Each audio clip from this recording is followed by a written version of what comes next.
So today we will discuss some past papers MCQs. So the first question that we have is that कि एक beaker है, a beaker contains 9 grams of water. A beaker contains 9 grams of water और हमें उसके अंदर hydrogen atoms basically find करने हैं. और एटम्स फाइंड करने के लिए सबसे पहले हमें क्या मालूम है चाहिए, नंबर ऑफ मोल्स. और नंबर ऑफ मोल्स का फॉर्मूला होता है गिवन मास अपॉन इसका एटॉमिक मास. ठीक है, अब कंपाउंड बात हो रही है वाटर की, तो यहाँ पे हम क्या लिखेंगे, इसका मॉलिक्यूलर मास. इसका मॉलिक्यूलर मास या बेसिकली हम लिख सकते हैं इसका मोलर मास. सॉरी, इसको क्या लिख सकते हैं हम लोग, मोलर मास. तो गिवन मास है 9 और हमें पता है वाटर का बेसिकली H2O फॉर्मूला होता है, तो 2 इसका और 16. ठीक है, तो कितना हो गया 18.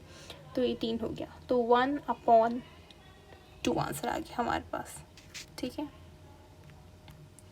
तो इसका 1/2 को जब हम डिवाइड करते हैं तो हमारे पास बेसिकली नंबर ऑफ मोल्स आएंगे 0.5. अब हमें पता चल गया नंबर ऑफ मोल्स कितने हैं, 0.5 में. ठीक है, अब ये बात पता चल गई. अब हम जाते हैं कि अब हमें नंबर ऑफ एटम्स चाहिए बेसिकली. ठीक है, उसके लिए पहले हमें नंबर ऑफ मॉलिक्यूल्स फाइंड करने पड़ेंगे.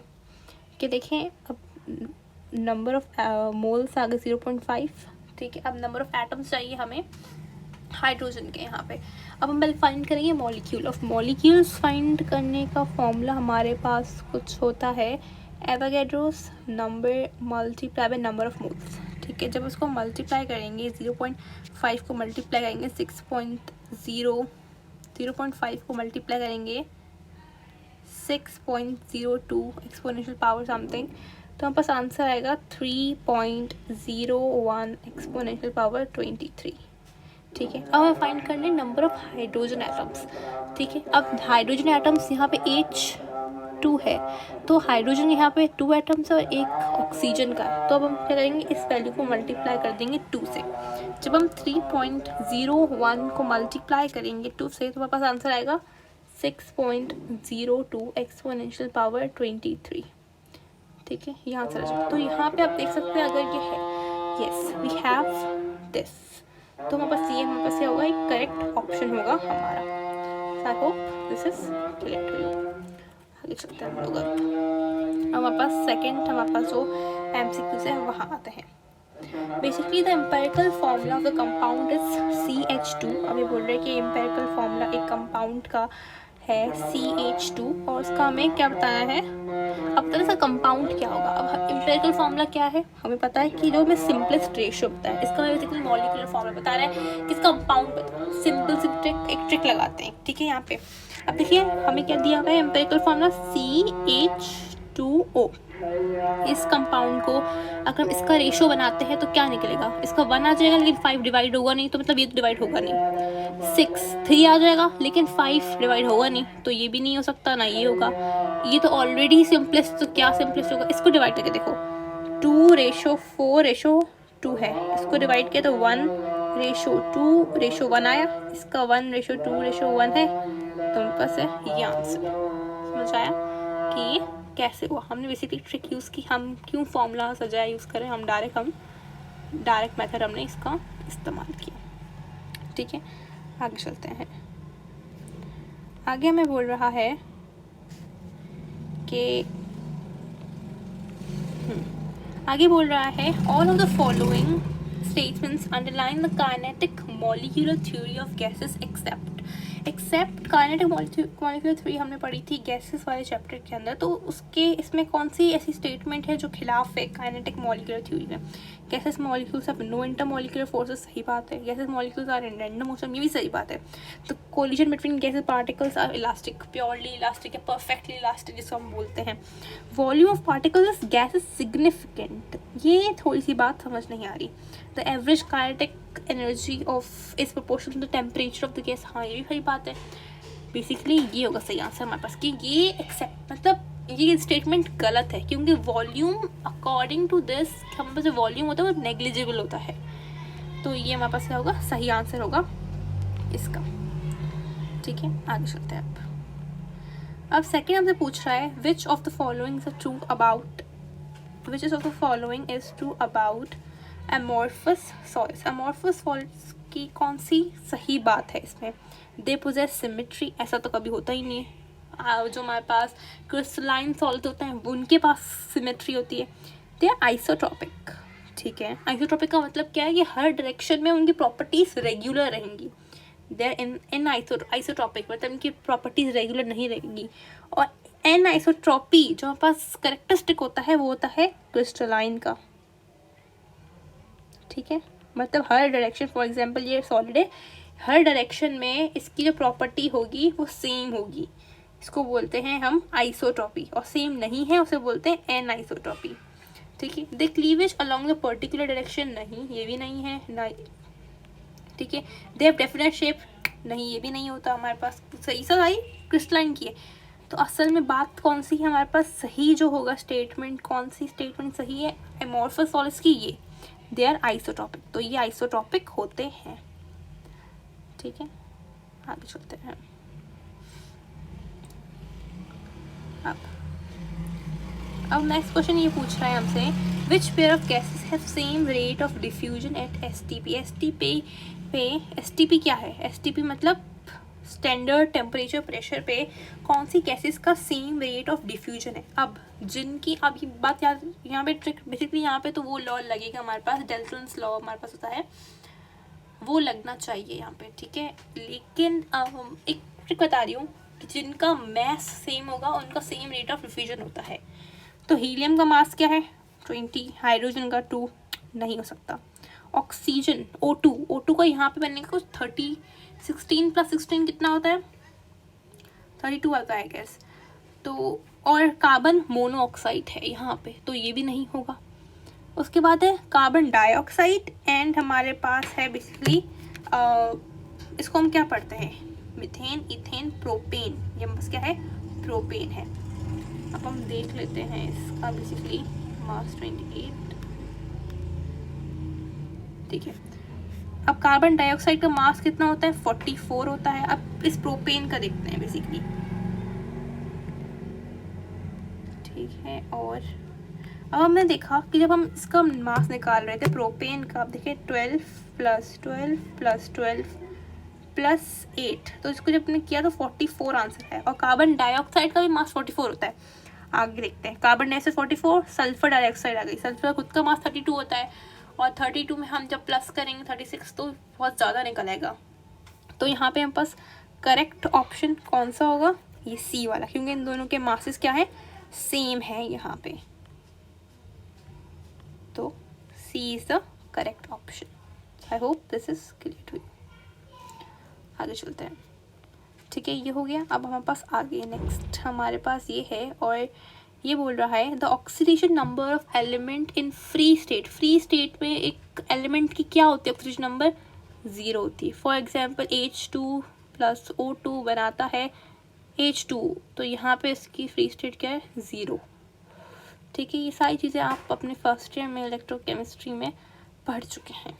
आगे, which reaction is use to test the presence of alkene. अब ये अल्कीन की बात की जाए तो उनकी प्रेजेंस के लिए एक तो ब्रोमीन वाटर यूज होता है, ठीक है। ये आपने इतना पढ़ा होगा हाइड्रोकार्बन्स के अंदर, अल्कीन वाले रिएक्शंस के अंदर ब्रोमीन वाटर यूज होता है उसकी प्रेजेंस को टेस्ट करने के लिए। दूसरी होती है अगर हम कोल्ड डाइल्यूट पोटेशियम पर मैग्नेट से करें तो पता चल जाता है कि वो प्रेजेंस ऑफ अल्कीन। तो यहाँ पे कौन सा ऑप्शन होगा? डी का हमारे ऑप्शन करेक्ट होगा। या पढ़ चुके हैं हमारे अल्कीन वाले चैप्टर के अंदर। आगे चलते हैं।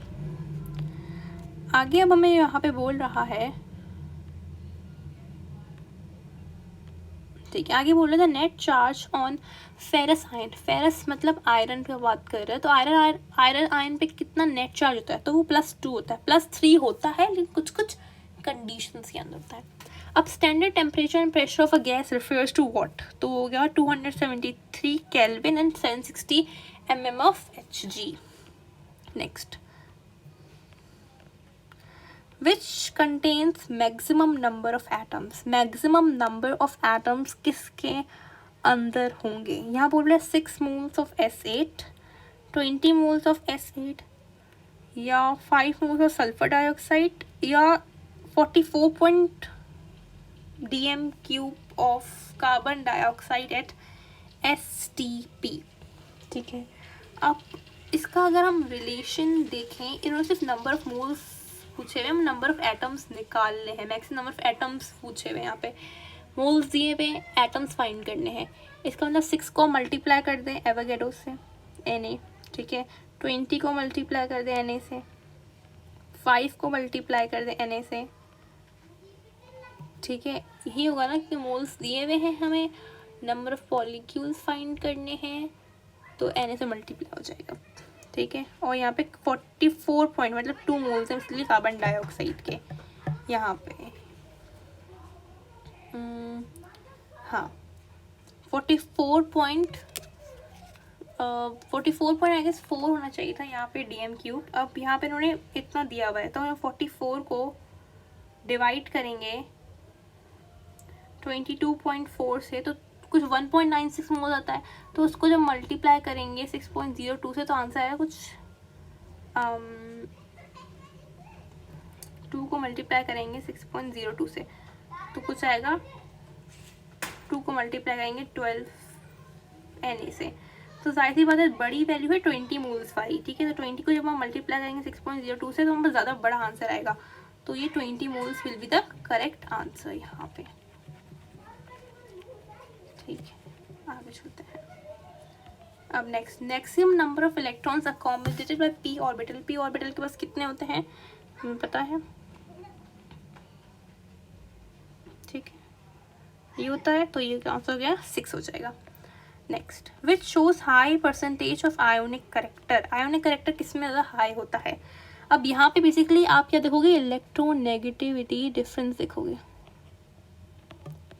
देखोगे, ठीक है।